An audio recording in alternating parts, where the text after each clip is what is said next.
First hormone है हमारा auxin. Hormones ना हमने 5 देख लिए, उसमें से प्रमोटर कौन कौन से हैं? ऑक्सिन, जिबरेलिन और साइटोकाइनिन। साइटोकाइनिन का पुराना नाम क्या था? काइनेटिन। ठीक है, अब इनके फिजियोलॉजिकल इफेक्ट देखेंगे, मतलब प्लांट के ऊपर ये क्या क्या इफेक्ट डाल रहे हैं वो देख रहे हैं हम। Auxins from Greek auxin to grow was first isolated from human urine. Auxin जो है ग्रीक वर्ड है एक ऑक्सिन, ग्रीक वर्ड क्या है? ऑक्सिन। उसका मतलब होता है ग्रो करना। क्या है उसका मतलब? ग्रो करना। और इस ऑक्सिन को सबसे पहले निकाला गया था ह्यूमन यूरिन से। कहां से निकाला गया था? ह्यूमन यूरिन से। इसका मतलब क्या है कि ह्यूमंस में ये डाइजेस्ट नहीं होता। हमारे यूरिन में कौन सी चीजें आती है जो बॉडी अब्सॉर्ब नहीं करती? मतलब अगर किसी की किडनी टेस्ट करनी हो, किडनी सही काम कर रही है नहीं, अब ऑक्सिन दे दिया मान लो उसको, ऑक्सिन दे दिया और उसके यूरिन में ऑक्सिन नहीं आया, तो इसका मतलब क्या है कि उसकी किडनी सही से काम नहीं कर रही है ना। अगर यूरिन में ऑक्सिन आ रहा है तो इसका मतलब क्या है कि किडनी सही से काम कर रही है। किडनी का काम क्या होता है? चीजों को ब्लड से फिल्टर करना, है ना। अगर वो फिल्टर नहीं कर पाई तो मतलब ऑक्सिन बॉडी में ही रह जाएगा। बॉडी में ही रह गया मतलब किडनी अल्ट्रा फिल्ट्रेशन नहीं कर रही। ठीक है, एक और सब्सटेंस का भी नाम है, हाँ याद नहीं है। होता है एक और, मेरे को अभी ध्यान नहीं आ रहा, कल बता दूंगी मैं। ठीक है,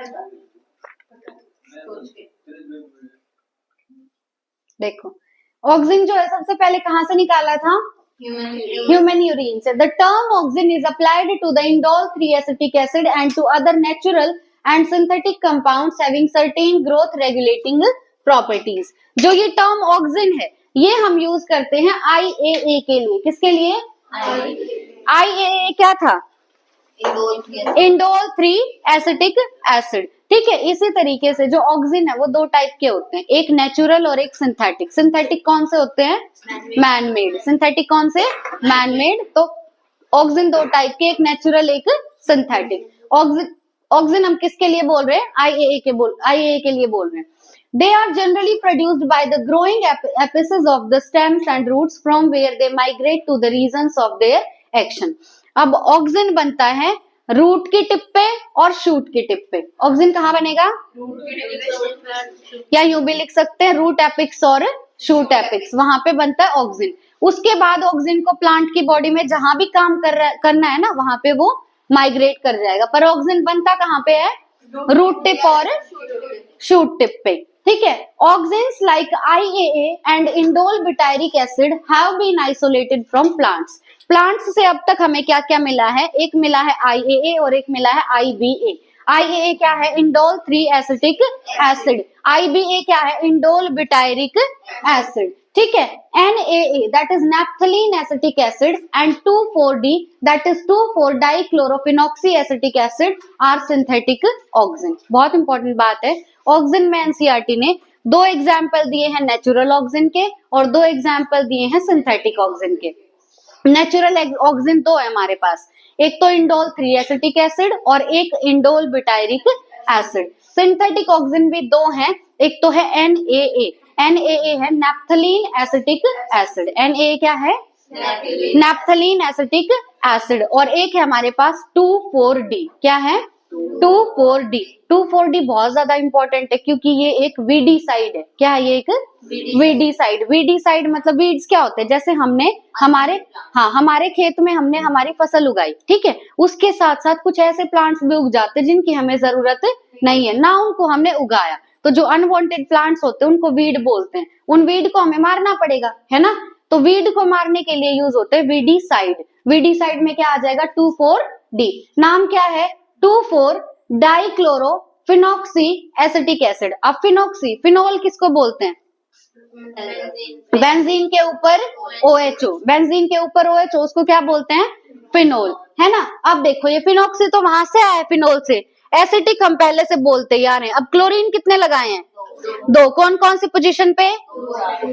2 और 4, सेकंड और फोर्थ पोजीशन पे। तो नाम क्या हो गया? 2,4। 2 क्लोरीन लगाए तो डाई क्लोरो, 2,4-डाइक्लोरो। फिनोल है तो फिनॉक्सी एसिटिक एसिड। ठीक है, 2,4-डाइक्लोरोफिनॉक्सी एसिटिक एसिड। ठीक है, मतलब बेंजीन बना के बेंजीन के ऊपर एक O आ जाएगा, O के ऊपर क्या लगा देंगे? एसिटिक एसिड जो होता है, यानी 2 कार्बन वो लग जाएंगे। और साथ में उन दोनों के ऊपर क्या लगेगा, क्लोरीन। क्या लगेगा, क्लोरीन, सेकंड और फोर्थ पोजीशन पे। रिंग में लगेगा सेकंड और फोर्थ पोजीशन पे। तो नाम क्या हो गया, 2,4 डाइक्लोरोफिनॉक्सी एसिटिक एसिड। बहुत इंपॉर्टेंट है। नेचुरल ऑक्सीजन कौन कौन से हैं, IAA और IBA। IAA की full form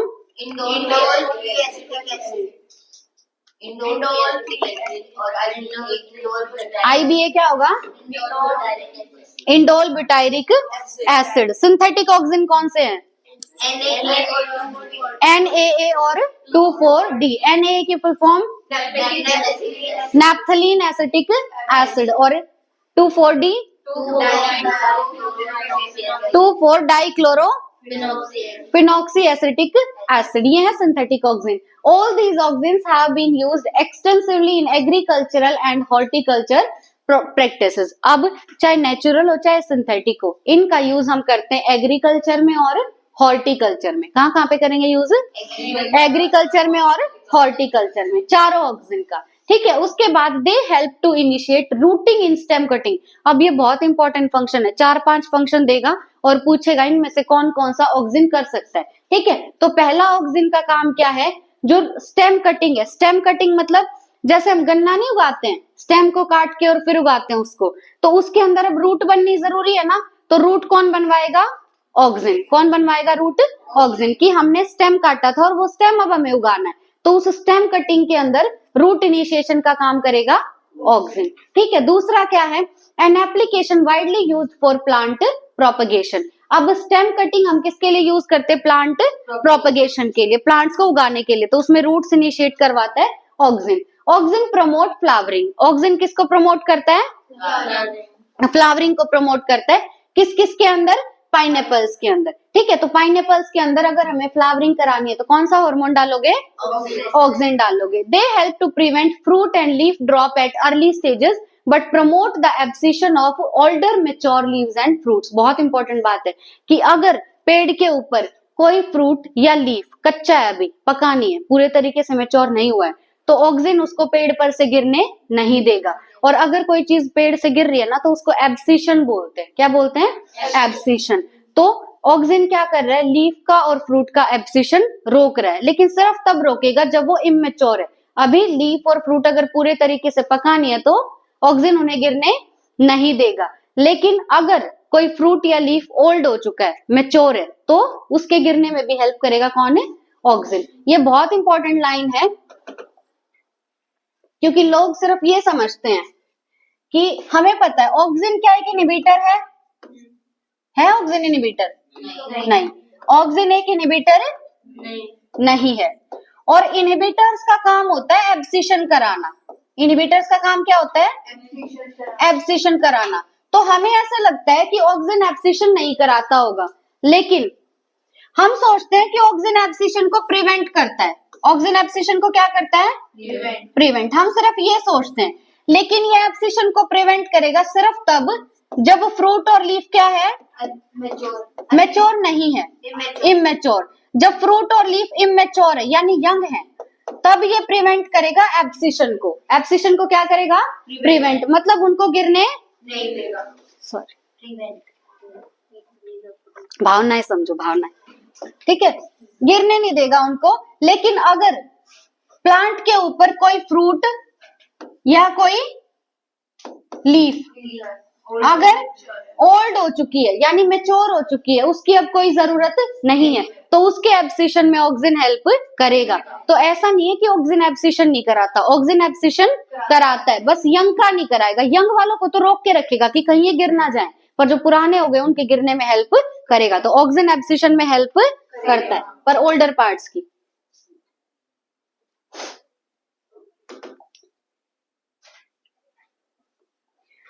In most higher plants, the growing apical bud inhibits the growth of lateral buds, यानी axillary buds, a phenomena called apical dominance। बहुत इंपॉर्टेंट है। apical dominance क्या होता है कि ये टिप है, ठीक है, इस टिप पे बन गया एक बड। क्या बन गया, एक बड। ठीक है, उसको बोलेंगे, अभी बड कहाँ पे बना है, एपेक्स पे, टिप पे, तो इस बड का नाम है एपिकल बड। बड का नाम क्या है, एपिकल बड। अगर ये एपिकल बड बन जाता है ना, तो ये साइड में और बर्ड्स को नहीं बनने देता। साइड वाले बर्ड्स को हम बोलते हैं लेटरल बर्ड्स। साइड वाले बर्ड्स क्या होंगे? Lateral birds. लेटरल बर्ड्स होते हैं एक्सिलरी बर्ड्स। लेटरल बर्ड्स क्या होंगे? Axillary birds. मान लो ये हमारा प्लांट है, ठीक है, इसकी टिप पे जो बर्ड होगा, टिप वाली बर्ड का नाम क्या है? एपिकल बर्ड, क्योंकि ये टिप पे प्रेजेंट है। अब एपिकल बर्ड जो है ये साइड में बर्ड्स को ग्रो नहीं होने देगा। साइड में जो बर्ड्स प्रेजेंट है इन बर्ड्स का नाम क्या है? लेटरल बर्ड या एक्सिलरी बर्ड। क्या है नाम? लेटरल बर्ड या एक्सिलरी बर्ड। तो जब तक ये रहेगा ये साइड वालों को ग्रो नहीं करने देगा। अब ये अपनी डोमिनेंस शो कर रहा है, मतलब अगर मैं प्रेजेंट हूं तो यहाँ कोई और प्रेजेंट नहीं होगा। ये अपनी डोमिनेंस शो कर रहा है, तो हम कहते हैं ये शो कर रहा है एपिकल डोमिनेंस। क्या शो कर रहा है? Apical dominance. अब जो गार्डनर होते हैं ना, जो माली होता है, वो क्या करता है? प्लांट्स को ऊपर ऊपर से काटता रहता है। वो ऊपर से काट के प्लांट्स को क्या कर रहा है? ये एपिकल बर्ड को हटा रहा है। अगर एपिकल बर्ड हटेगा तो प्लांट यहाँ से ग्रो अगर एपिकल बर्ड प्रेजेंट है ना तो यहाँ से ग्रोथ नहीं होगी, मतलब प्लांट घना नहीं होगा, है ना।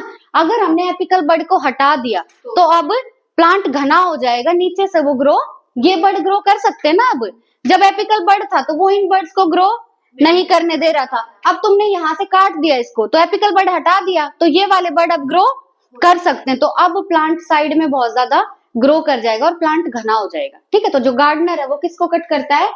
एपिकल बर्ड को। एपिकल बर्ड को कट करता है तो किसको हटा रहा है? एपिकल डोमिनेंस को हटा रहा है, ठीक है। ये कह रहा है कि अगर मैं प्रेजेंट हूं तो कोई और ग्रो नहीं कर सकता।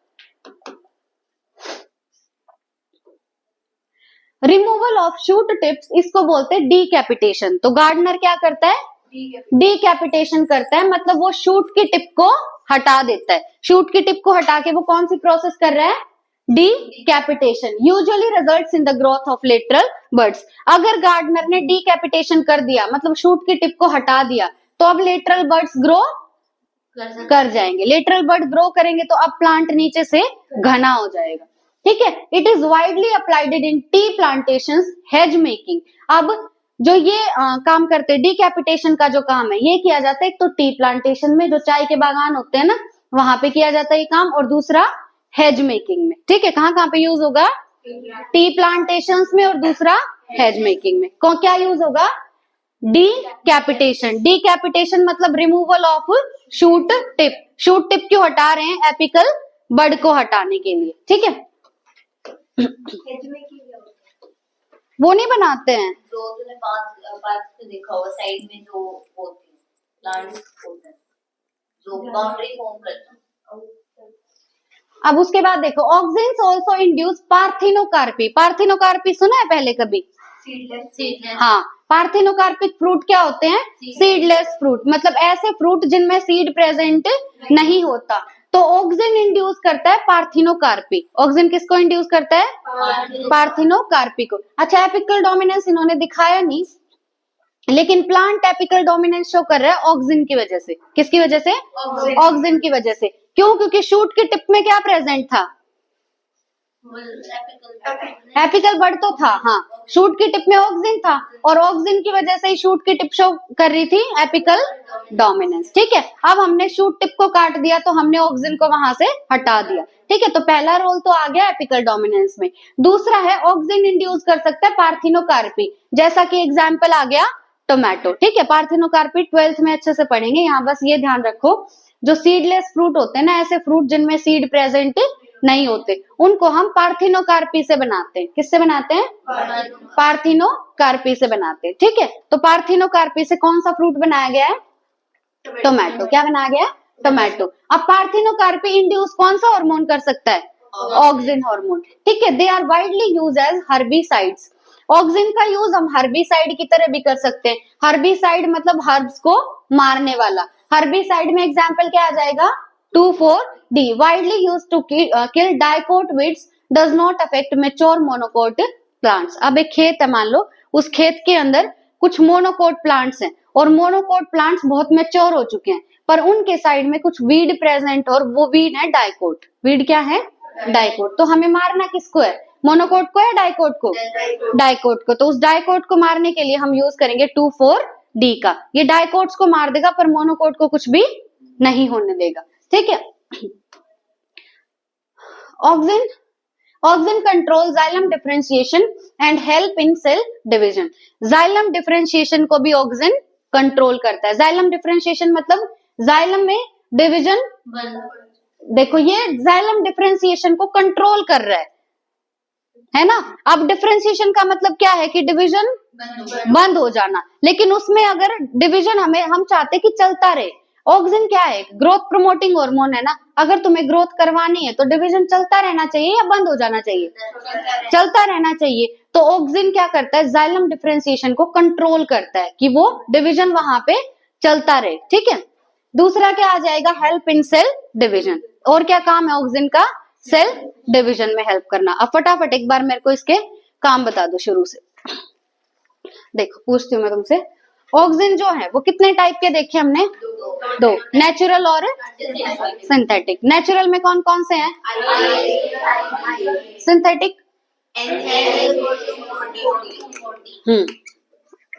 2,4-D की full form acetic acid. 2,4-D का काम यही बता दो क्या है? वीडीसाइड है। कौन से प्लांट्स को मारेगा? डाइकोट्स को मारेगा। मोनोकोट को कोई भी हार्म नहीं करेगा। मैच्योर मोनोकोट को कोई हार्म नहीं करेगा, ठीक है। उसके बाद हमने क्या देखा? ये जो दोनों टाइप के ऑक्सिन है इनका एग्रीकल्चर और हॉर्टिकल्चर में यूज है, ठीक है। अगर कोई स्टेम कटिंग है, स्टेम कटिंग की हेल्प से हम प्लांट प्रोपगेशन करते हैं, तो स्टेम कटिंग में अगर रूट हमें निकलवानी है तो रूट कौन निकलवाएगा? ऑक्सिन। कौन निकलवाएगा? ऑक्सिन। उसके बाद ऑक्सिन जो है वो पाइनएप्पल के अंदर फ्लावरिंग प्रमोट करता है, ठीक है। रूट आ गई, रूट के बाद किसका याद रखोगे? फ्लावरिंग। और एग्जाम्पल क्या देखा हमने? पाइनएप्पल। उसके बाद ऑक्सिन अगर कोई फ्रूट या लीफ अर्ली स्टेज में इमेच्योर है तो उसको गिरने नहीं देगा, उसका एब्सिशन प्रिवेंट करेगा। लेकिन अगर कोई बहुत पुरानी हो चुकी है लीफ या फ्रूट तो उसका एब्सिशन करवा देगा। उसके बाद हमने क्या देखा? ऑक्सिन की वजह से जो प्लांट का टिप है, जो शूट की टिप है, वहां पे प्रेजेंट होता है एपिकल बड, और एपिकल बड की वजह से दिखता है एपिकल डोमिनेंस, जिसकी वजह से लेटरल बड ग्रो नहीं कर सकते। लेटरल बर्ड्स का एक और नाम एक्सिलरी बर्ड्स। जब हमने वहां से हटा दिया, उसको शूट की टिप को हटा दिया, उस प्रोसेस को क्या बोलते हैं? डीकैपिटेशन। डीकैपिटेशन हम किस किस में यूज करेंगे? टी प्लांटेशंस में और हेज मेकिंग में। उसके बाद क्या देखा? ऑक्सिन इंड्यूस करता है पार्थिनोकार्पी। पार्थिनोकार्पिक फ्रूट एग्जांपल दे दिया टमाटो, ये एक सीडलेस फ्रूट होता है, ठीक है। उसके बाद 2,4-D का हमने देख लिया, ये एक वीडीसाइड है, ठीक है। अब लास्ट जो दो इंपॉर्टेंट फंक्शन है कि जाइलम के डिफरेंशिएशन को ये कंट्रोल करता है, और लास्ट क्या है? ये सेल डिवीजन को सेल डिवीजन में हेल्प करेगा, ठीक है। जाइलम के डिफरेंशिएशन को कंट्रोल करेगा और सेल डिवीजन में हेल्प करेगा। पोज किया कर दो 1 मिनट।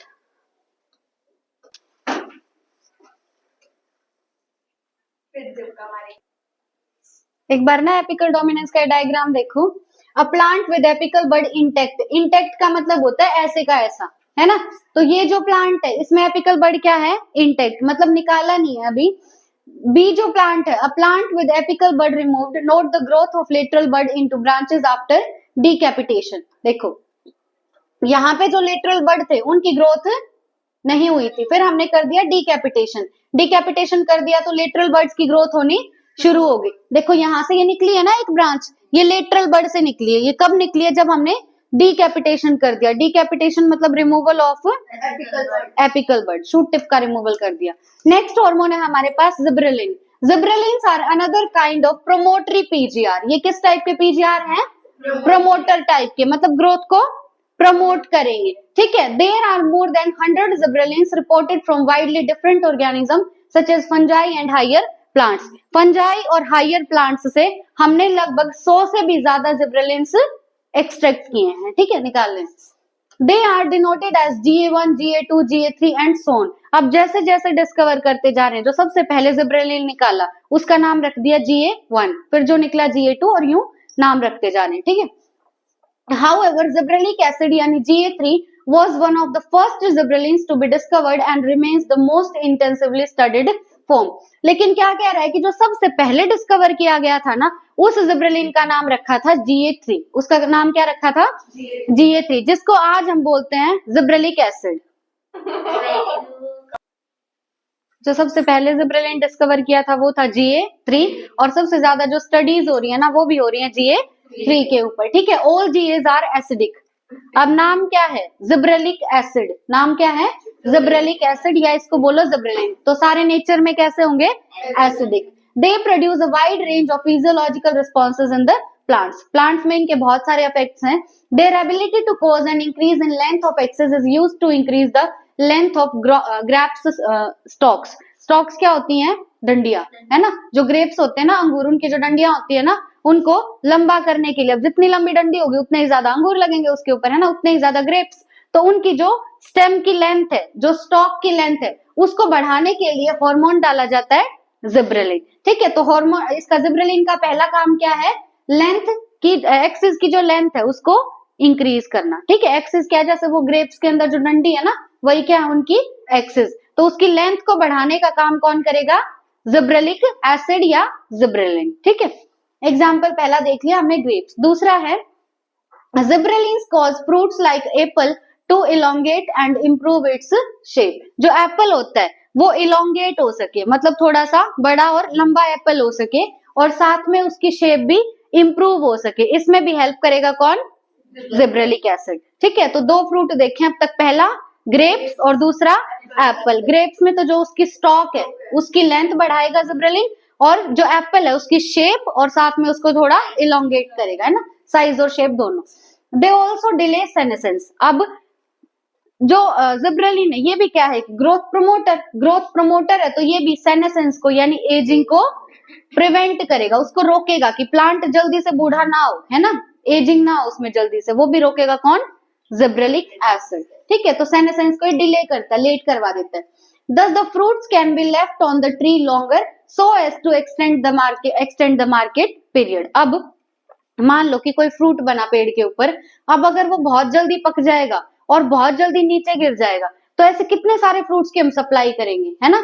मार्केट पीरियड कम हो जाएगा, मतलब जो जल्दी जल्दी बेचने पड़ेंगे और फ्रूट जल्दी खराब हो जाएंगे, क्योंकि जैसे ही पेड़ से नीचे गिरा फ्रूट खराब, है ना। जितने टाइम तक पेड़ के ऊपर रहेगा फ्रूट, उतना मार्केट पीरियड बढ़ेगा, मतलब उतना हमारा फायदा होगा, है ना, कि हम आराम से तोड़ सकते हैं उनको और धीरे धीरे करके बेच सकते हैं।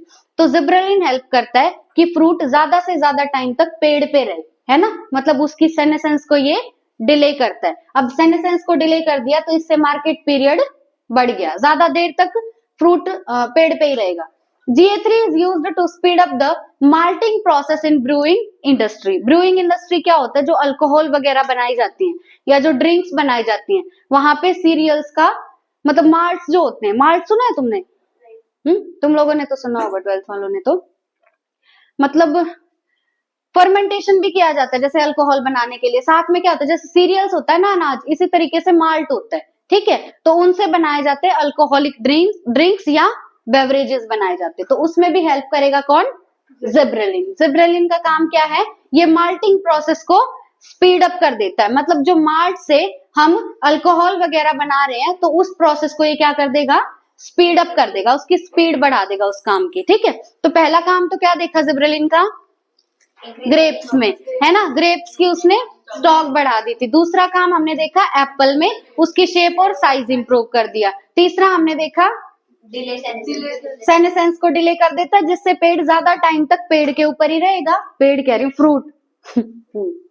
उसके बाद क्या है कि माल्टिंग प्रोसेस को ये स्पीड अप कर देता है। माल्टिंग प्रोसेस से हम क्या बनाते हैं? बेवरेजेस बनाते हैं, ठीक है, ड्रिंक्स बनाते हैं।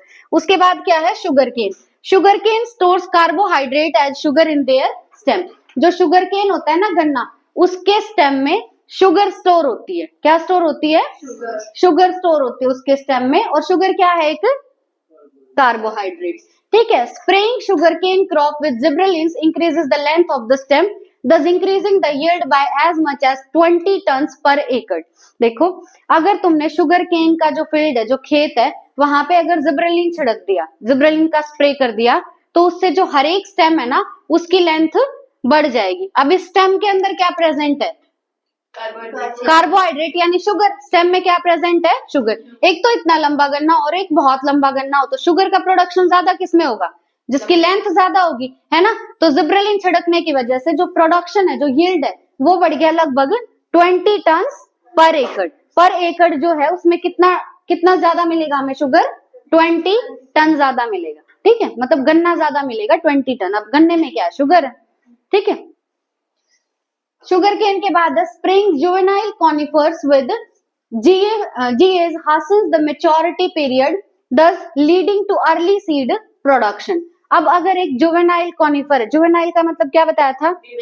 Baby plant. कॉनिफर क्या होते हैं? प्लांट्स ही होते हैं ना। तो एक जुवेनाइल कॉनिफर है, उसके ऊपर अगर हम GA छिड़क देंगे तो उससे उसका मेच्योरिटी पीरियड हासन हो जाएगा। हासन मतलब फास्ट हो जाएगा, हासन मतलब फास्ट हो जाएगा, उसका मेच्योरिटी पीरियड जल्दी जल्दी होगा। और अब वहां से क्या होगा? Seed production.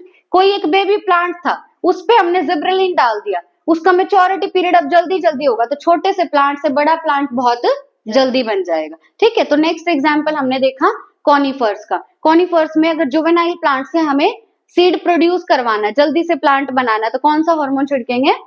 Gibberellin. Gibberellin also promotes bolting. Bolting बहुत इंपॉर्टेंट है। जिब्रेलिन प्रमोट करते हैं किसको? बोल्टिंग को। बोल्टिंग क्या होता है? Internode elongation just prior to flowering. Flowering होनी है प्लांट के अंदर, फ्लावरिंग होने से जस्ट पहले इनमें जो इंटरनोड है, मतलब नोड्स के बीच का जो स्पेस है, वो इलोंगेट हो जाता है, मतलब लंबा हो जाता है। In beet cabbages and many plants with rosette habit. Rosette habit क्या होता है? जैसे गुच्छा नहीं बन जाता है पूरा लीव्स का, तो उसको क्या बोलते हैं? रोजेटे हैबिट। तो जो जिब्रेलिन है वो हेल्प कर रहा है बोल्टिंग में। किसमें हेल्प कर रहा है? बोल्टिंग में। बोल्टिंग का मतलब क्या है कि इंटरनोड्स का हो जाएगा इलोंगेशन। इंटरनोड्स का क्या होगा? इलोंगेशन। फ्लावरिंग होने से जस्ट पहले, ठीक है। फ्लावरिंग होने से जस्ट पहले अगर इंटरनोड का इलोंगेशन हो रहा है तो वो कौन करा रहा है? जिब्रेलिन करा रहा है, ठीक है। किस किस में कराता है? बीट में, कैबेज में, और बहुत सारे ऐसे प्लांट्स जिनमें रोजेटे हैबिट है, ठीक है। Beet, cabbage and plants with rosette habit. तो ये क्या शो करते हैं सारे प्लांट्स? बोल्टिंग। क्या शो करेंगे? बोल्टिंग। और बोल्टिंग कौन सा हार्मोन कराएगा?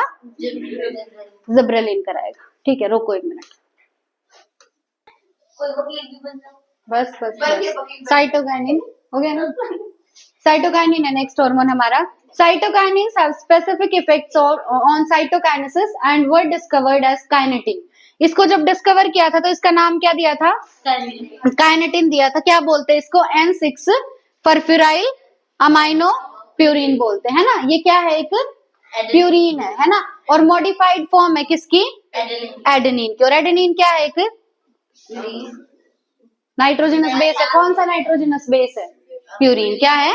प्यूरिन, ठीक है। तो काइनेटिन जो है वो एक मॉडिफाइड एडेनिन है, जो कि है एडेनिन क्या है? एक प्यूरिन है। मतलब एडेनिन था, एडेनिन के स्ट्रक्चर में कुछ चेंजेस हो गए और बन गया काइनेटिन, जिसको आज हम बोलते हैं साइटोकाइनिन, ठीक है। और साइटोकाइनिन के जो स्पेसिफिक इफेक्ट है वो होते हैं साइटोकाइनेसिस के ऊपर। जहां भी सेल डिवीजन आए, दिमाग में कौन सा हार्मोन आना चाहिए? साइटोकाइनिन, ठीक है। From the autoclaved herring sperm DNA. अब हेरिंग क्या है? एक फिश है। हेरिंग क्या है? एक फिश। उसके स्पर्म का डीएनए लिया था और वो ऑटोक्लेव्ड था। ऑटोक्लेव्ड क्या होता है? लैब में ना एक मतलब एक बहुत बड़ा और लंबा सा ना कुकर टाइप होता है, उसमें बहुत हाई प्रेशर होता है और वो चीजों को स्टेरिलाइज करता है। स्टेरिलाइज मतलब माइक्रोब फ्री कर देता है, ठीक है। तो हमने एक फिश कौन सी थी? हेरिंग फिश का स्पर्म डीएनए लिया था, ठीक है। और उसको ऑटोक्लेव किया हुआ था। ऑटोक्लेव मतलब स्टेरिलाइज्ड किया हुआ था, माइक्रोब फ्री किया हुआ था, ठीक है। अब kinetin does not occur naturally in plants. ये जो काइनेटिन है ये हमें प्लांट्स के अंदर नेचुरली नहीं मिलता। काइनेटिन प्लांट्स में नेचुरली नहीं मिलता। Search for natural substances with cytokinin like activities led to the isolation of zeatin from corn kernels and coconut milk. अब हम ढूंढ रहे थे ऐसे नेचुरल सब्सटेंसेस जो साइटोकाइनिन के जैसे हो, तो उनको ढूंढते ढूंढते हमें मिला जेटिन। क्या मिला? जेटिन। जेटिन हमें दो जगह से मिला, एक तो कोकोनट मिल्क से और एक कॉर्न कर्नल से। कॉर्न क्या होता है? भुट्टा, है ना। तो कॉर्न का जो कर्नल है ना, वहां कर्नल क्या है? उसी का एक पार्ट है, ठीक है, कॉर्न का जो कर्नल है वहां से हमें मिला था जीटिन। तो जीटिन क्या है, साइटोकाइनिन लाइक सब्सटेंस है। क्या नेचुरली किसी प्लांट में साइटोकाइनिन मिलता है? नहीं मिलता। नेचुरल किसी प्लांट में साइटोकाइनिन नहीं मिलता। हम साइटोकाइनिन लाइक सब्सटेंसेस ढूंढने चले थे तो हमें कॉर्न के कर्नल से और कोकोनट मिल्क से मिला था एक सब्सटेंस जिसका नाम है जीटिन। नाम क्या है? जीटिन। ठीक है। Since the discovery of zeatin, several naturally occurring cytokinins and some synthetic compounds with cell division promoting activity have been identified. अब जब से जीटिन की डिस्कवरी हुई है ना, उसके बाद हमें कुछ नेचुरली अकरिंग साइटोकाइनिन और कुछ सिंथेटिक कंपाउंड्स जो किसको प्रमोट करेंगे? सेल डिवीजन को। किसको प्रमोट करेंगे? सेल डिवीजन को। वो हमने आइडेंटिफाई की है। ठीक है। तो प्लांट्स के अंदर तो साइटोकाइनिन नहीं मिलता।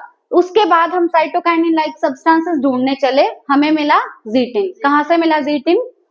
कॉर्न कर्नल से और कोकोनट मिल्क से। जीटिन की डिस्कवरी के बाद हमें नेचुरली साइटोकाइनिन मिलना शुरू हो गया। ठीक है। और साइटोकाइनिन जो है वो किसको प्रमोट करता है? सेल डिवीजन को प्रमोट करता है। Natural cytokinins are synthesized in regions where rapid cell division occurs. अब जो साइटोकाइनिन है वो हमें ऐसे एरिया में मिलेगा जहां पे सेल डिवीजन बहुत जल्दी जल्दी हो रहा हो। ठीक है। साइटोकाइनिन हमें कहाँ मिलता है? ऐसे एरिया में जहां पे सेल डिवीजन बहुत जल्दी जल्दी हो रहा है, बहुत रैपिडली हो रहा है। For example root apex, developing shoot bud और यंग फ्रूट। कोई भी अगर यंग फ्रूट है या कोई रूट का एपिक्स है, रूट एपिक्स मतलब रूट की टिप है, ठीक है, या फिर डेवलपिंग शूट बर्ड है, ऐसी शूट बर्ड जो अभी डेवलप हो रही है, पूरे तरीके से मैच्योर नहीं हुई है। अब चाहे कोई यंग फ्रूट हो, चाहे कोई डेवलपिंग शूट बर्ड हो या रूट की टिप हो, वहां पे डिवीजन चल रहा है या नहीं चल रहा? चल रहा है। वहां पे डिवीजन लगातार चल रहा है। तो वहां पे कौन सा हार्मोन मिलेगा हमें? साइटोकाइनिन। तो साइटोकाइनिन हमें ऐसे एरिया में मिलता है जहां पे रैपिड सेल डिवीजन चल रहा हो। जैसे पहला रूट की टिप, दूसरा क्या है? डेवलपिंग शूट बर्ड और तीसरा है young fruits. It helps to produce new leaves, chloroplast in leaves, lateral shoot growth and adventitious shoot formation. बहुत इंपॉर्टेंट है फंक्शन इसका। काम क्या क्या है? पहला ये हेल्प करेगा नई लीव्स बनाने में। किसमें हेल्प करेगा? नई लीव्स बनाने में। दूसरा लीव्स के अंदर क्लोरोप्लास्ट बनाने में। और तीसरा लेटरल शूट ग्रोथ कराने में। अगर प्लांट की ऐसे साइड में ग्रोथ करानी है, साइड में अगर स्टेम वो निकालनी, ब्रांचेस निकालनी है, तो उसमें भी कौन हेल्प करेगा? साइटोकाइनिन। ठीक है। तो लेटरल शूट ग्रोथ में हेल्प करेगा। और लास्ट है एडवेंटिशियस शूट फॉर्मेशन। ठीक है। एडवेंटिशियस शूट पता है? पढ़ के आए हो ना? एडवेंटिशियस रूट तो पढ़ के आए हो। तो लास्ट क्या है? Adventitious shoot formation. कितने फंक्शन है इसके? पहला क्या है? नई लीव्स बनाने में हेल्प करेगा। नई लीव बन गई तो उसके अंदर होना चाहिए क्लोरोप्लास्ट भी, तो उसमें क्लोरोप्लास्ट बनाने में हेल्प करेगा। नेक्स्ट क्या है? लेटरल शूट ग्रोथ, कि जो शूट है, जो स्टेम है, वो लेटरली भी ग्रो करे, है ना, साइड में भी ग्रो करे। इसमें कौन हेल्प करेगा? साइटोकाइनिन। तो तुम एक बात बताओ, जो साइड में ग्रो हो रही है, ये ग्रोथ ऑक्सिन रोक रहा था या करवा रहा था? रोक रहा था। प्लांट जो है, ये प्लांट है, ठीक है, अब इसको साइड में भी ग्रो करना है, तो ऑक्सिन इस ग्रोथ को रोकता है। कौन सी एक्टिविटी से? एपिकल डोमिनेंस से। एपिकल डोमिनेंस से रोकता है, जबकि साइटोकाइनिन इस साइड वाली ग्रोथ को करा रहा है ना, प्रमोट कर रहा है। तो ऑक्सिन तो इसको रोक रहा है, अगर हम साइटोकाइनिन डाल दे तो साइटोकाइनिन साइड वाली ग्रोथ करवा देगा। तो क्वेश्चन यूं आता है कि अगर आपको एपिकल डोमिनेंस को ओवरकम करना है, मतलब एपिकल डोमिनेंस को खत्म करना है, तो कौन सा हार्मोन डालोगे? साइटोकाइनिन। ठीक है। अब इसको बोलते हैं एंटागोनिस्टिक एक्शन। एंटागोनिस्टिक एक्शन मतलब ऑपोजिट एक्शन। तो इस काम के लिए ऑक्सिन और साइटोकाइनिन का एक्शन क्या है? एक दूसरे के एंटागोनिस्ट, है ना। एंटागोनिस्ट मतलब ऑक्सिन एपिकल डोमिनेंस कराता है और ये एपिकल डोमिनेंस को खत्म करता है, क्योंकि ये करा रहा है लेटरल शूट की ग्रोथ। और लास्ट काम क्या है इसका? ये बनाएगा एडवेंटिशियस शूट। क्या बनाएगा? Adventitious shoot. पहला काम क्या था? नई लीव बनाएगा। लीव बन गई तो अब उसमें क्लोरोप्लास्ट भी होना चाहिए, क्लोरोप्लास्ट बनवाएगा उसमें। नेक्स्ट लेटरल शूट ग्रोथ कराएगा, यानी एपिकल डोमिनेंस को प्रिवेंट करेगा। नेक्स्ट एडवेंटिशियस शूट बनवाएगा। ठीक है। उसके बाद है cytokinins help overcome the apical dominance. ये एपिकल डोमिनेंस को क्या करता है? ओवरकम करता है। They promote nutrient mobilisation which help in the delay of leaf senescence. Leaf का सेनेसेंस ना हो, मतलब लीफ जल्दी से पुरानी ना हो, है ना, पुरानी होगी तो लीफ गिर जाएगी, तो लीफ की सेनेसेंस ना हो, इसको भी कौन रोकेगा? साइटोकाइनिन। कैसे रोकेगा? अब कोई भी चीज जो है वो प्लांट से गिरती कब है? जब उसके पास न्यूट्रिएंट्स ना पहुंच रहे हो, जब उसके पास खाना ना पहुंच रहा हो। तो न्यूट्रिएंट्स का जो मोबिलाइजेशन है, मोबाइल का मतलब क्या होता है? जो चीज चलती रहे। तो न्यूट्रिएंट्स का मोबिलाइजेशन प्लांट्स में कौन सा हार्मोन कराएगा? साइटोकाइनिन। न्यूट्रिएंट्स का मोबिलाइजेशन कराएगा तो लीफ को न्यूट्रिएंट्स मिलते रहेंगे, न्यूट्रिएंट्स मिलेंगे तो उसमें फोटोसिंथेसिस होता रहेगा, फोटोसिंथेसिस होता रहेगा तो लीफ एजिंग नहीं होगी, उसकी सेनेसेंस उसका नहीं होगा। तो ये सेनेसेंस को प्रिवेंट करता है। ठीक है, एक बार काम बता दो इसके। पहला काम क्या था?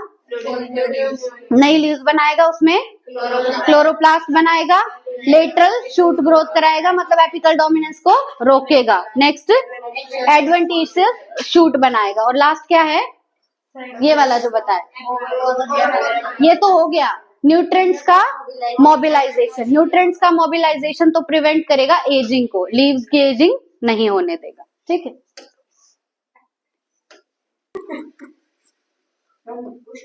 नेक्स्ट हार्मोन है इथाइलिन। इथाइलिन क्या है? एक गैसियस पीजीआर, मतलब गैसियस हार्मोन है ये एक, और ये बहुत सिंपल है। ठीक है, it is synthesized in large amounts by tissues undergoing senescence and ripening fruits. अगर कोई भी फ्रूट राइपनिंग है, राइपनिंग मतलब अभी पक रहा है, तो उसके अंदर तुम्हें कौन सा हार्मोन मिलेगा? इथाइलिन। ठीक है, या फिर अगर कोई भी टिश्यू सेनेसेंस जा रहा है, सेनेसेंस मतलब उसकी एजिंग हो रही है, अगर वो ओल्ड हो रहा है अभी, तो उसमें भी कौन सा हार्मोन मिलेगा? इथाइलिन। ठीक है, अगर कोई फ्रूट राइप हो रहा है या कोई टिश्यू सेनेसेंस जा रहा है, तो कौन सा हार्मोन मिलेगा उसमें? Ethylene. Influences of ethylene on plants include horizontal growth of seedlings, swelling of the axis and apical hook formation in dicot seedlings। देखो अब काम क्या क्या है इसका। पहला है horizontal growth of seedlings। अगर कोई भी सीडलिंग है तो सीडलिंग की कैसी ग्रोथ कराएगा? हॉरिजॉन्टल, मतलब यू ग्रोथ होती रहेगी। ठीक है, किसी भी सीडलिंग की ग्रोथ कैसी कराएगा? हॉरिजॉन्टल ग्रोथ कराएगा इथाइलिन। दूसरा, अगर कोई भी प्लांट है तो उसकी ये एक्सिस है ना, इस एक्सिस की स्वेलिंग कराएगा। क्या कराएगा? इस एक्सिस की स्वेलिंग। पहला काम क्या था? हॉरिजॉन्टल ग्रोथ कराएगा सीडलिंग की। दूसरा, एक्सिस की स्वेलिंग कराएगा। और तीसरा है एपिकल हुक फॉर्मेशन, मतलब कोई भी जो एपेक्स है वहां पे एक हुक की फॉर्मेशन कराएगा। किसकी फॉर्मेशन? हुक की। तो क्या बन जाएगा? एपिकल हुक बन जाएगा। कैसे प्लांट्स की बात हो रही है? डाइकोट प्लांट्स की। ठीक है, तो डाइकोट सीडलिंग्स में ये पहली बात कराता है हॉरिजॉन्टल ग्रोथ, दूसरा एक्सिस की स्वेलिंग, और तीसरा apical hook formation. Ethylene promotes senescence, ये सेनेसेंस को यानी एजिंग को प्रमोट करता है और एब्सिशन कराएगा प्लांट ऑर्गन्स का, स्पेशली लीव्स का और फ्लावर्स का। मतलब किसी भी प्लांट के ऊपर से अगर लीव्स झड़ रही हैं या फ्लावर झड़ रहे हैं तो कौन सा हार्मोन रिस्पॉन्सिबल है? इथाइलिन। ठीक है, तो ये कराता है abscission of flowers and leaves. ठीक है, साथ में कराता है प्लांट में सेनेसेंस, मतलब प्लांट की एजिंग कराएगा। ठीक है, इथाइल क्यों करा रहा है ये सब? क्योंकि ये एक इनहिबिटरी हार्मोन है। Ethylene is highly effective in fruit ripening. अगर कोई फ्रूट की राइपनिंग हो रही है तो वहां पे कौन सा हार्मोन इफेक्टिव है? इथाइलिन। ठीक है, it enhances the respiration rate during ripening of the fruits. बहुत इंपॉर्टेंट बात है कि जब कोई भी फ्रूट राइपन हो रहा है, मतलब जब कोई भी फ्रूट पक रहा है, तो उसका रेस्पिरेशन रेट बढ़ जाता है। और उसका ये रेस्पिरेशन रेट कौन सा हार्मोन बढ़ा रहा है? इथाइलिन। कौन सा हार्मोन बढ़ा रहा है? इथाइलिन बढ़ा रहा है। रेस्पिरेशन रेट उस टाइम पे बढ़ेगा।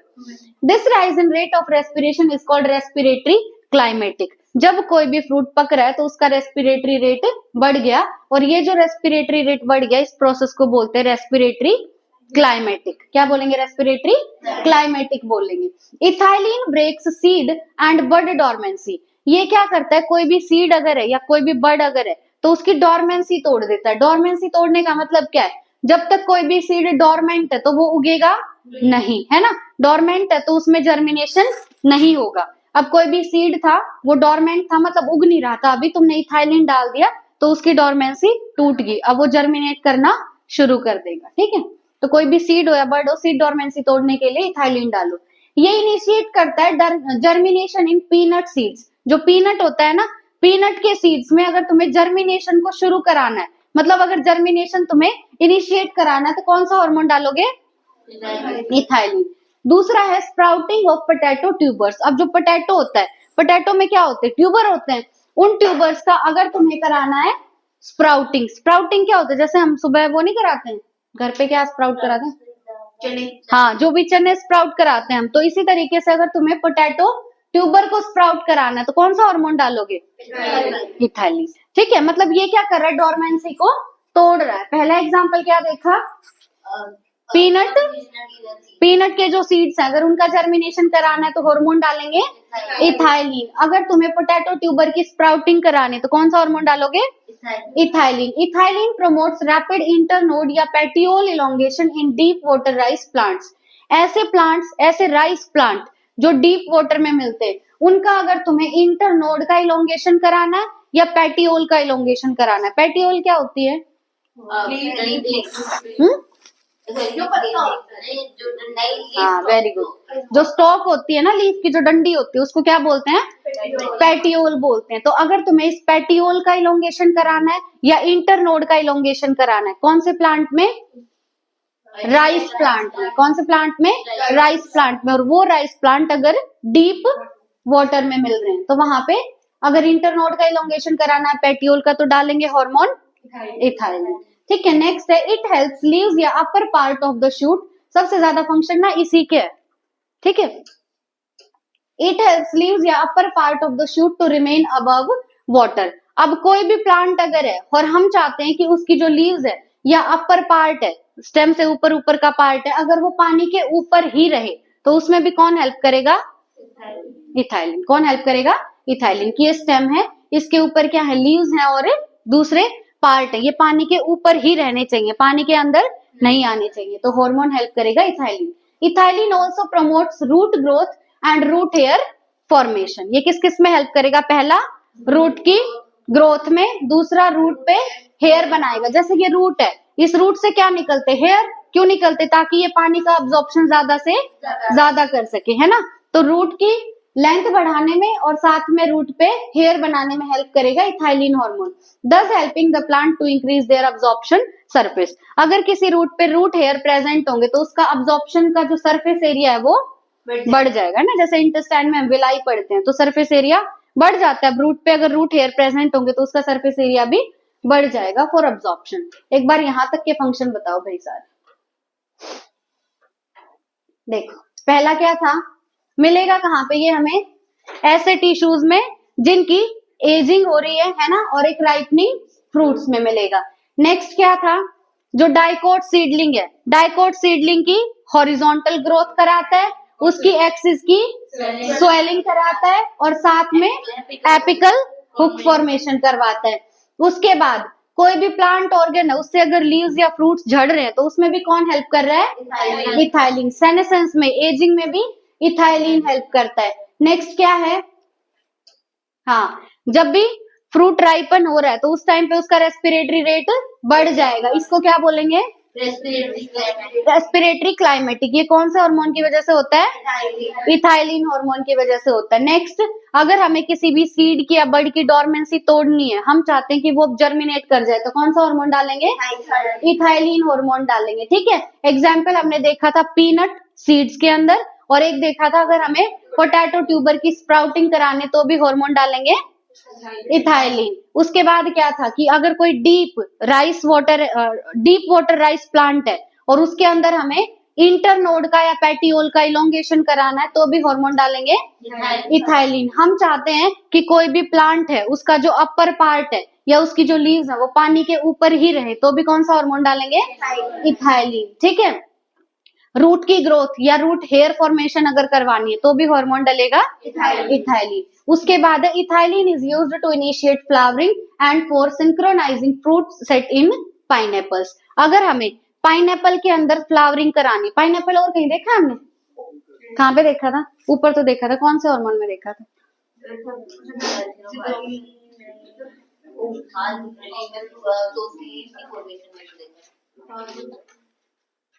ऑक्सिन में मतलब प्रमोट फ्लावरिंग इन पाइनएप्पल।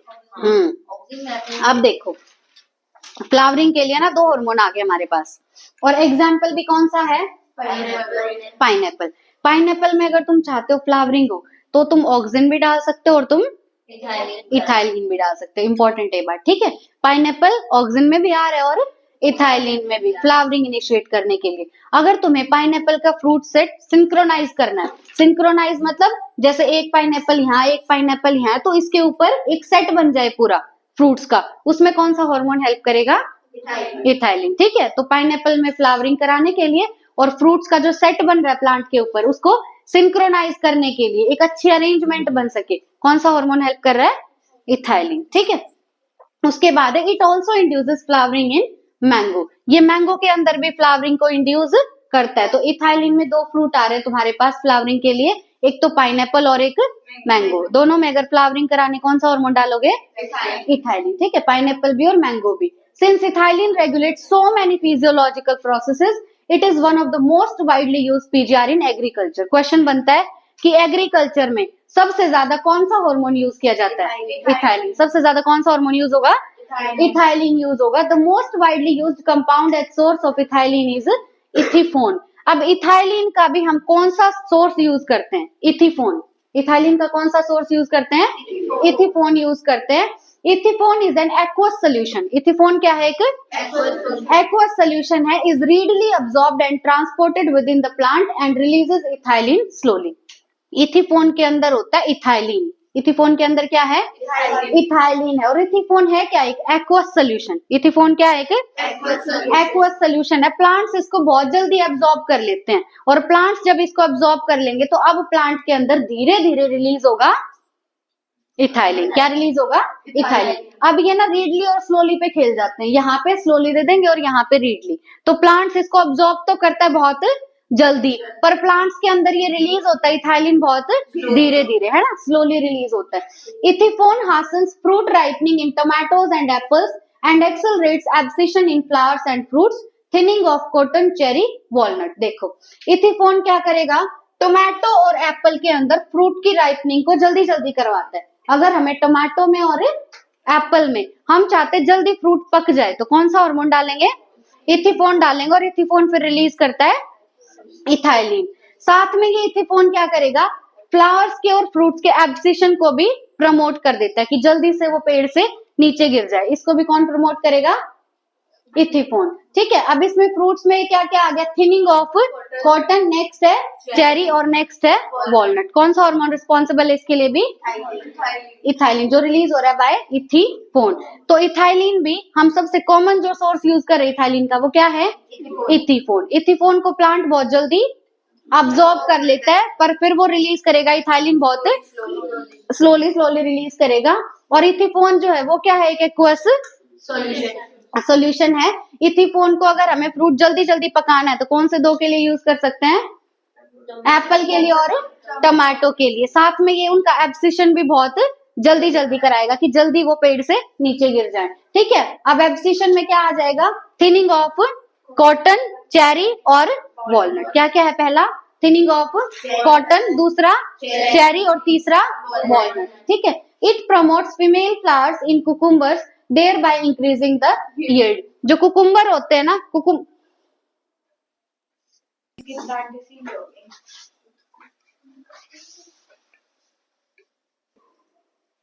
लास्ट फंक्शन रहता है इसका कि जो इथाइलिन है ना, वो कुकुम्बर के अंदर फीमेल फ्लावर्स को प्रमोट करेगा कि फीमेल फ्लावर बने, इसको प्रमोट करता है। इसी वजह से वहां पे यील्ड बढ़ा देता है, ठीक है। तो कुकुम्बर में अगर हमें यील्ड बढ़ानी है तो कौन सा हार्मोन डालेंगे, इथाइलिन डालेंगे। इथाइलिन क्या करता है, कुकुम्बर में फीमेल फ्लावर को प्रमोट करता है कि फीमेल फ्लावर बननी चाहिए। फीमेल फ्लावर बनेगा तो यील्ड भी बढ़ेगी। कौन से प्लांट में, कुकुम्बर में। कौन सा हार्मोन रिस्पॉन्सिबल है, इथाइलिन, ठीक है। लास्ट हार्मोन है हमारा एब्सिसिक एसिड। एब्सिसिक एसिड को हम बोलते हैं ABA। was discovered for its role in regulating abscission and dormancy। तो एब्सिशन और डॉर्मेंसी के लिए रिस्पॉन्सिबल है कौन सा हार्मोन, एब्सिसिक एसिड, जिसको हम लिखते हैं ABA। एब्सिशन मतलब एजिंग और डॉर्मेंसी मतलब उसको ग्रो नहीं करने देगा। डॉर्मेंसी मतलब ग्रो नहीं करने देगा। अगर तुम्हें डोरमेंसी तोड़वानी है तो कौन सा हार्मोन डालोगे? इथाइलिन। कौन सा डालोगे? इथाइलिन। अगर तुम चाहते हो कि सीड जो है वो डोरमेंट रहे तो कौन सा हार्मोन डालोगे? Abscisic acid. But like other PGRs, it also has other wide-ranging effects on plant growth and development. It acts as a general plant growth inhibitor. ये क्या है? एक plant growth inhibitor है and an inhibitor of plant metabolism. ये growth को भी inhibit करता है और plant के metabolism को भी inhibit करता है। ठीक है, तो ये growth inhibitor भी है और metabolism inhibitor भी है। ABA inhibits seed germination. ये seed germination को इनहिबिट करता है, मतलब ये सीड को जर्मिनेट नहीं होने देगा। तो सीड को कौन सी स्टेज में रखेगा? डोरमेंट स्टेज में। कौन से स्टेज में रखेगा? डोरमेंट स्टेज में। डोरमेंसी प्रमोट करता है। ABA stimulates the closure of stomata and increases the tolerance of plants to various kinds of stresses. अगर प्लांट में कोई स्ट्रेस आया है, स्ट्रेस क्या है हम देखते हैं, प्लांट में बायोटिक स्ट्रेस भी आ सकते हैं, एबायोटिक स्ट्रेस भी आ सकते हैं। अगर प्लांट में कोई स्ट्रेस आया है, कोई कमी है, पानी की कमी है मान लो, तो ये स्टोमेटा को करा देगा क्लोज। स्टोमेटा को क्या करा देगा? क्लोज, ताकि पानी ऐसे ही वेस्ट ना हो जाए। अब स्टोमेटा क्लोज हो गया तो प्लांट का जो टॉलरेंस है, जो प्लांट की टॉलरेट करने की एबिलिटी है, सहन करने की एबिलिटी है, वो बढ़ जाएगी। ठीक है, तो प्लांट में अगर कोई भी स्ट्रेस आया है तो उस स्ट्रेस से कौन सा हार्मोन डील करेगा? एब्सिसिक एसिड डील करेगा। ठीक है, therefore it is also called stress hormone. तो पूछते हैं कि बताओ पांचों हार्मोन में से स्ट्रेस हार्मोन कौन सा है? Abscisic acid. अगर प्लांट पे कोई भी स्ट्रेस आया है तो ये क्या करा देगा? स्टोमेटा को क्लोज करा देगा। ठीक है, उसके बाद है ABA plays an important role in seed development, maturation and dormancy. Seed की डेवलपमेंट में, सीड के मैचुरेशन में और सीड की डोरमेंसी में क्या क्या है? DMD क्या क्या, या D स्क्वायर M कर लो, है ना, MD स्क्वायर कर लो। M मतलब मैचुरेशन, D स्क्वायर मतलब डेवलपमेंट और डोरमेंसी। ठीक है, मैचुरेशन क्या होगा? किसका मैचुरेशन? सीड का। डेवलपमेंट और डोरमेंसी कौन सा हार्मोन करा रहा है? Abscisic acid. By inducing dormancy ABA helps seed to withstand desiccation and other factors unfavourable for growth. अब मान लो कि सीड है, सीड के आसपास की ग्रोथ ना फेवरेबल नहीं है, मतलब अब अगर सीड ग्रो करेगा तो उसका कोई फायदा नहीं होगा, डेवलपमेंट नहीं होगी, तो एब्सिसिक एसिड उसकी डोरमेंसी करा देता है। क्या करा देता है? डोरमेंसी। उसे कह देता है कि अभी ग्रो मत करो, उसके जर्मिनेशन को रोक देता है। ठीक है, अब एबीए ने अगर डोरमेंसी करा दी तो उसकी वजह से सीड विदस्टैंड कर सकता है डेसिकेशन को। विदस्टैंड करना मतलब सहन करना, विदस्टैंड करना मतलब सहन करना है। किसको सहन कर जाएगा? डेसिकेशन को। डेसिकेशन क्या होता है? किसी का झड़ना। ठीक है, तो सीड अभी झड़ेगा नहीं, मतलब उसका डेसिकेशन नहीं होगा, फॉल नहीं होगा। और साथ में जो दूसरे फैक्टर्स हैं अनफेवरेबल ग्रोथ के लिए, उससे भी सीड को बचा लेगा, मतलब उसको सीड अभी सहन कर सकता है, विदस्टैंड कर सकता है। हाँ जी, पॉज कर दो एक बार। देखो, एबीए इंड्यूस करता है डोरमेंसी को, डोरमेंसी को इंड्यूस करके वो प्लांट की कई चीजों में हेल्प करता है। पहला है कि सीड जो है वो सहन कर सकता है डेसिकेशन को, है ना, विदस्टैंड कर सकता है डेसिकेशन को। और साथ में अगर ग्रोथ के लिए, सीड की ग्रोथ के लिए दूसरे फैक्टर्स अगर अनफेवरेबल है, मतलब जैसे सीड की ग्रोथ के लिए फैक्टर्स चाहिए वैसे अगर नहीं है, तो उसको भी सीड विदस्टैंड कर सकता है। क्यों कर सकता है? क्योंकि एबीए ने उसके अंदर करा दी डोरमेंसी। क्या करा दी? उसके अंदर डोरमेंसी करा दी। ठीक है, in most situations ABA act as an antagonistic to GAs. Antagonist का मतलब क्या होता है? ऑपोजिट। एंटागोनिस्ट मतलब किसका ऑपोजिट है? ये जीएज का। जो जो काम जिब्रेलिक एसिड के थे ना, उससे सारे उल्टे काम करेगा एब्सिसिक एसिड। ठीक है, तो पूछते हैं डायरेक्ट कि बताओ जिब्रेलिक एसिड का एंटागोनिस्ट कौन है? जिब्रेलिक एसिड का एंटागोनिस्ट कौन है? Abscisic acid. ये एब्सिसिक एसिड का कौन है? GA. We may summarise that for any and every phase of growth, differentiation and development of plants, one और the other PGR has some role to play. कि कोई भी डिफरेंशिएशन और development हो, कोई ना कोई हार्मोन तो रोल प्ले करता ही है। ठीक है, such roles could be complementary और एंटागोनिस्टिक। अब ये रोल कॉम्प्लीमेंट्री भी हो सकते हैं या एंटागोनिस्टिक भी। अब कॉम्प्लीमेंट्री में देखना, ध्यान से सुनो, जो पाइनएप्पल वाला एग्जाम्पल पढ़ा हमने, पाइनएप्पल वाला एग्जाम्पल कौन सा हार्मोन में देखा था? एक तो ऑक्सिन में और एक इथाइलिन में। तो इस काम में ऑक्सिन और इथाइलिन कॉम्प्लीमेंट्री है। क्या एक दूसरे के कॉम्प्लीमेंट्री, मतलब जो काम ऑक्सिन कर रहा है वही काम इथाइलिन भी कर रहा है। ठीक है, तो कॉम्प्लीमेंट्री मतलब सेम सेम काम करना, और एंटागोनिस्टिक मतलब ऑपोजिट काम करना। जीए किसका एंटागोनिस्ट है? एब्सिसिक एसिड का। उसके बाद दीज कुड बी इंडिविजुअलिस्टिक और सिनर्जिस्टिक। ये इंडिविजुअलिस्टिक भी हो सकते हैं या सिनर्जिस्टिक भी हो सकते हैं। अब सिनर्जिस्टिक और एंटागोनिस्ट जो है ना, ये एक दूसरे के ऑपोजिट वर्ड है। सिनर्जिस्टिक होना मतलब एक जैसा काम करना, और एंटागोनिस्ट होना मतलब ऑपोजिट काम करना। तो इथाइलिन और ऑक्सिन एक काम में एक दूसरे के सिनर्जिस्टिक है। सिनर्जिस्टिक मतलब सेम सेम काम करने, जैसे पाइनएप्पल में फ्लावरिंग कराना। पर एब्सिसिक एसिड और जी एक दूसरे के एंटागोनिस्ट हैं। ठीक है, तो या तो सिनर्जिस्टिक वर्ड होगा या एंटागोनिस्ट। ठीक है, नहीं भाई एक चीज गलत बोल दी मैंने, आई एम सॉरी। देखो एंटागोनिस्टिक जो है ना, उसी का दूसरा नाम है कॉम्प्लीमेंट्री। एंटागोनिस्टिक का दूसरा नाम क्या है? कॉम्प्लीमेंट्री। और सिनर्जिस्टिक का दूसरा नाम है इंडिविजुअलिस्टिक। सिनर्जिस्टिक का दूसरा नाम क्या है? इंडिविजुअलिस्टिक। एंटागोनिस्ट का दूसरा नाम कॉम्प्लीमेंट्री। सिनर्जिस्टिक का दूसरा नाम इंडिविजुअलिस्टिक। ठीक है, सिनर्जिस्टिक मतलब जो सेम सेम काम कर रहे हैं, एंटागोनिस्ट मतलब जो ऑपोजिट काम कर रहे हैं। उसके बाद similarly there are a number of events in the life of a plant where more than one PGR interact to affect that event. Example dormancy in seed buds, abscission, senescence, apical dominance etcetera. कि कुछ events ऐसे होते हैं जहां पे सिर्फ एक PGR काम नहीं करता, एक से ज्यादा पीजीआर मिलके इंटरेक्ट करते और फिर काम करते। ये इवेंट्स क्या क्या हो सकते हैं? जैसे सीड के अंदर डोरमेंसी, बर्ड्स के अंदर डोरमेंसी, एब्सिशन, सेनेसेंस और एपिकल डोमिनेंस। मतलब जरूरी नहीं है कि कोई एक प्रोसेस चल रही है तो उसमें एक ही हार्मोन काम करेगा, एक से ज्यादा हार्मोन भी इंटरेक्ट करके काम कर सकते हैं। ठीक है, उसके बाद remember the role of PGR is of only one kind of intrinsic control. अब प्लांट के अंदर दो टाइप के कंट्रोल होते हैं, एक इंट्रिंसिक और एक एक्सट्रिंसिक। अभी हमने इंट्रिंसिक कंट्रोल में किसका रोल देखा है? पीजीआर का। ठीक है, तो प्लांट्स के अंदर इंट्रिंसिक कंट्रोल कौन करता है? पीजीआर। और भी बहुत सारी चीजें कंट्रोल करती है, पर उनमें से एक है पीजीआर। तो पीजीआर प्लांट्स की कौन सी एक्टिविटी को कंट्रोल करते हैं? इंट्रिंसिक को, अंदर वाली एक्टिविटीज को। Along with genomic control and extrinsic factors they play an important role in plant growth and development. अब जो जीनोम हमने शुरू में देखा था ना कि एक तो जेनेटिक कंट्रोल होगा, है ना, एक्सट्रिंसिक फैक्टर्स, इंट्रिंसिक फैक्टर शुरू में देखे थे हमने। Genetic control, extrinsic factor, intrinsic factor. तो प्लांट की ग्रोथ और डेवलपमेंट में जेनेटिक कंट्रोल होता है, एक्सट्रिंसिक फैक्टर होते हैं, और उसके साथ साथ कौन रोल प्ले करेंगे? पीजीआर। कौन रोल प्ले करेंगे? पीजीआर। ठीक है, many of the extrinsic factors such as temperature and light control plant growth and development via PGR. बहुत सारे ऐसे एक्सट्रिंसिक फैक्टर हैं, जैसे टेम्परेचर हो गया और लाइट हो गया, वो प्लांट की ग्रोथ और डेवलपमेंट को कंट्रोल करेंगे किसके थ्रू? पीजीआर के थ्रू। किसके थ्रू? पीजीआर के through. Some of such events could be vernalization, flowering, dormancy, seed germination, plant movements, etc. अब तुम ना खुशी मनाओ कि इसमें आगे के टॉपिक काटे हुए हैं, वरना इसमें आगे वर्नलाइजेशन भी है। ठीक है, अब मैं देखती हूँ वो नीट के सिलेबस में अगर है तो मंडे से करा दूंगी तुम्हारा, अगर नीट के सिलेबस में नहीं है तो वो कट गया फिर। अब रुक जाओ अभी शांति।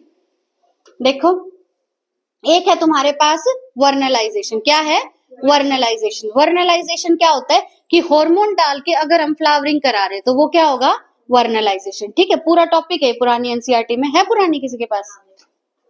पुरानी एनसीईआरटी में आगे वर्नलाइजेशन भी और भी दो टॉपिक है। ठीक है, अगर होगा तो मंडे से करा दूंगी। नेक्स्ट है फ्लावरिंग, डोरमेंसी, सीड जर्मिनेशन और plant movements. We shall discuss briefly the role of light and temperature। और ये दोनों क्या है? एक्सट्रिंसिक फैक्टर्स हैं ऑन इनिशिएशन ऑफ फ्लावरिंग। अब ये जो लाइट और टेम्परेचर का रोल है ये अगले टॉपिक में आता है, तो ये बाकी अगर होगा तो आगे करा दो।